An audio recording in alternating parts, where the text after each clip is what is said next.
자, 먼저 혈관 질환 중에서 대표적인 거 우리가 심장 제일 중요하겠죠. 이 심장이 건강한데 심장이 안 좋다고 하는 이야기 들어보셨나요? 과거에 한번 생각을 한번 해보시면은 운동장에서 한쪽 구석에 앉아 있는 아이 생각나시나요?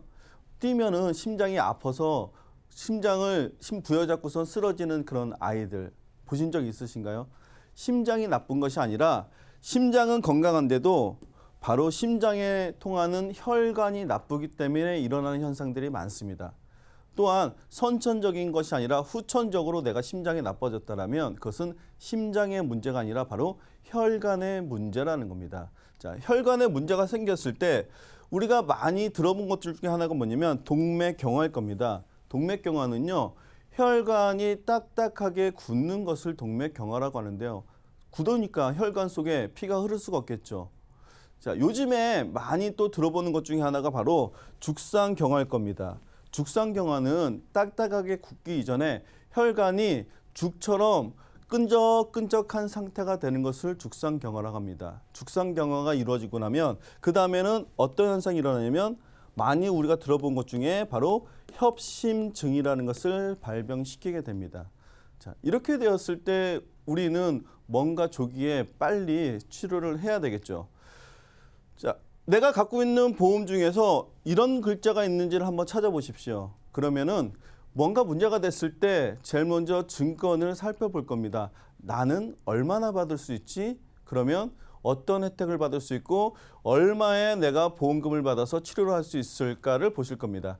자, 뇌혈관이나 아니면 허혈성 심장질환 모두 다 혈관에 관련된 거고요. 질병 수술비 중에서 제가 오늘 예시는 40대로 했지만은 증권 속에 있는 혈관 중에서는요.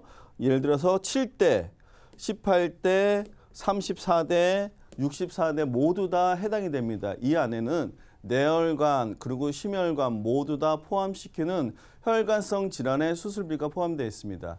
그리고 별도로 질병 수술비라든가 아니면 5대 기간, 5가지 기간 안에도 뇌와 심장에 관련된 혈관성 질환이 포함되어 있고요. 그리고 관상동맥술을 했을 때 받을 수 있는 수술비가 포함이 되어 있습니다. 내 증권에 이러한 문구도 이런 글자가 있다면 일단 혈관성 질환에 대한 내가 보존을 받을 수 있구나라고 생각하시면 될 것 같습니다. 자, 그러면 혈관성 보존을 우리가 받기 위해서 수술을 해야 되는데요. 자, 대표적인 수술이 바로 관상동맥 우회술입니다. 관상동맥 우회술은 혈관이 막혔기 때문에 더 이상 피가 통하지 않겠죠. 그러면 어떻게 해야 될까요? 자, 도로가 막혔을 때 우리가 목적지에는 가야 됩니다. 어떻게 가시나요? 어딘가 막히지 않은 곳을 통해서 가겠죠. 바로 혈관을 다른 곳으로 통해서 우회시켜서 도착하도록 하는 것이 바로 관상동맥 우회술입니다. 자, 대표적인 수술이기도 하고요. 절개 수술을 하기 때문에 이것을 보험에서는 관열 수술이라고 이야기를 합니다. 자, 앞에서 보신 내용으로 관열 수술, 관상동맥 우회술을 하게 되면 보험금은 얼마 받을까요? 여기 써 있는 숫자 8,050, 이게 바로 보험금이었습니다. 내가 받을 수 있는 보험금은 8,050만 원이었습니다.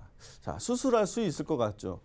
자, 그 다음에 수술 외에 주로 많이 하고 있는 것이 바로 비관열 수술인 스텐트 삽입술인데요. 스텐트 삽입술 같은 경우에는 혈관이 막혀 있고 좁아져 있는 그 부분을 넓혀주는 겁니다.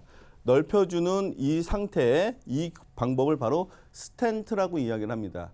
해서 스텐트를 삽입해서 혈관이 좁아지는 것을 막는 건데요. 이것을 보험에서는 비관열 시술이라고 이야기하고요. 수술이 아니고 시술이니까 내가 받을 수 없는 거 아닌가 라고 생각하실 텐데 역시 이것도 받을 수 있고 숫자로 보면요. 6,750만 원에 내가 혜택을 볼 수 있습니다. 또 하나 많이 하는 것 중에 하나가 뭐냐면요. 카테터를 이용하는 건데요. 자, 카테터를 이용해서 풍선을 같이 삽입합니다. 그래서 좁아진 혈관을 넓혀 놓는 거죠. 그러면 전체적 혈관이 아마 전부 다 넓혀져서 안정적으로 혈액순환을 할 수 있을 겁니다. 자, 이런 경우에는요. 혈관이 이뻐졌다라고 이야기한답니다. 그래서 다시 예전처럼 들어가서 이뻐져서 관상동맥 성형술이라고 이야기하거나 아니면은 풍선 확장술이라고 이야기합니다. 자, 보험에서는 이렇게 시술을 한 것도 역시 마찬가지로 비관열 시술이라고 이야기하고요. 이런 경우에도 보험의 혜택으로 보면요. 얼마를 받을 수 있을까요? 이제는 눈치채실 법도 한데요.